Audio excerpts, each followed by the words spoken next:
नमस्कार शेतकरी मित्रांनो, बंधूंनो. मी राजभाऊ उगले, भूगोल अभ्यासक, राहणार कोठाळा, तालुका अंबड, जिल्हा जालना. मित्रांनो, आपल्या युट्यूब चॅनलमध्ये सर्वांचे स्वागत. आज 30 नोव्हेंबर 2025. मित्रांनो, मागील आठवड्यामध्ये म्हणजे 2-3 दिवसापूर्वी इंडो पॅसिफिक महासागरामध्ये ज्या काही 3 मोठ्या सिस्टीम कार्यरत होत्या, या सिस्टीमचा परिणाम कसा झाला, त्या परिणामाची चर्चा आपण या ठिकाणी करणार आहोत.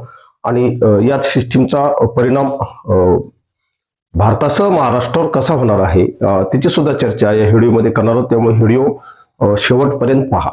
मित्रांनो, हा आपल्याला इंडो पॅसिफिक महासागराचा भूभाग दिसतो. या ठिकाणी दक्षिण चीन समुद्रामध्ये कोटो नावाचं चक्रीवादळ कार्यरत आहे, अस्तित्वात आहे. दुसरं सिस्टीम जी होती मलाक्का समुद्रधुनीमध्ये मलेशियाच्या आसपास, मलेशियावर, ती सेन्यार, हे चक्रीवादळाचा प्रभाव आता बऱ्यापैकी कमी झालेला आहे. हे चक्रीवादळ नष्ट झाले. इथं वेलमार्क लो प्रेशर 2 दिवसापूर्वी 3 दिवसापूर्वी विकसित होतं, त्याचं आज चक्रीवादळात रूपांतर झालेले ते चक्रीवादळ बऱ्यापैकी टिटवा नावाचं चक्रीवादळ हे श्रीलंकेला गिळंकृत करत भारताच्या दिशेने प्रवास करत आहे.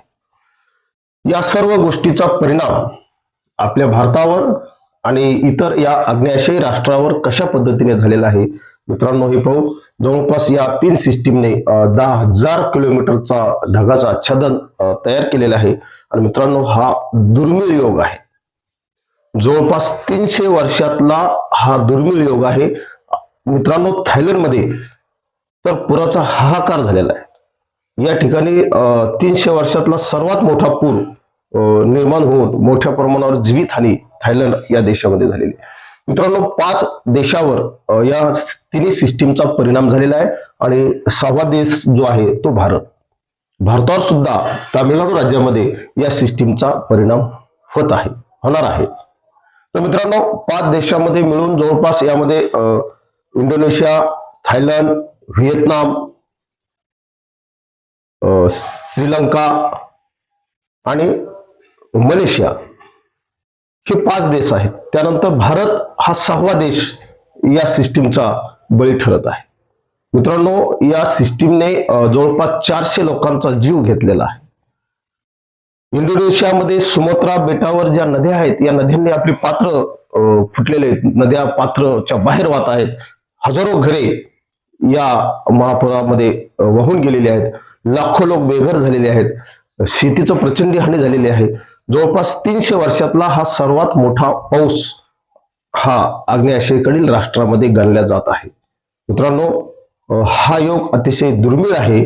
आणि मला वाटतं हवामान अभ्यासकाच्या दृष्टीने या सर्व गोष्टीचा उहापोह होणे, चर्चा होणे अतिशय गरजेचं आहे. अशा रीतीनं संपूर्ण या 5 देशामध्ये मोठ्या प्रमाणावर बळी घेऊन टिटवा हे चक्रीवादळ भारताच्या दिशेने येत आहे.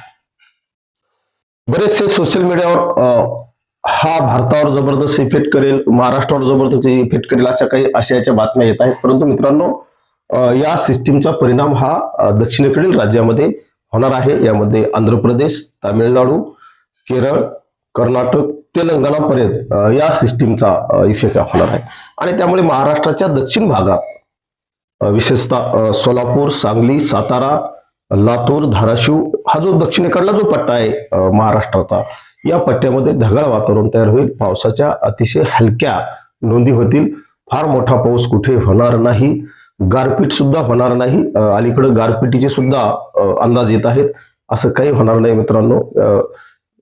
सध्या गारपिटीची तरी माझ्या माहितीस तो शक्यता नाही. परंतु मित्रांनो, उत्तरेकडून जो WD येत आहे, त्यामुळे राज्यात या आठवड्यामध्ये थंडीचं प्रमाण बऱ्यापैकी असेल. आणि 3-4 तारखेनंतर डिसेंबरच्या परत एकदा थंडी कमी होईल. आणि साधारणतः 12 तारखेपर्यंत थंडी 4 तारखेपासून ते 12 तारखेपर्यंत कमी राहील. आणि 12 तारखेच्या नंतर विशेषतः दक्षिणेकडे सांगतो, महाराष्ट्राच्या दक्षिणेकडे 12 तारखेनंतर परत एकदा थंडीला सुरुवात होईल. हा एक अंदाज लक्षात घ्या मित्रांनो. या सर्व सिस्टीमचा परिणाम हा आपल्या महाराष्ट्रावर होतच असतो. भले तो पावसाच्या रूपानेच व्हावा असं काही नसतं.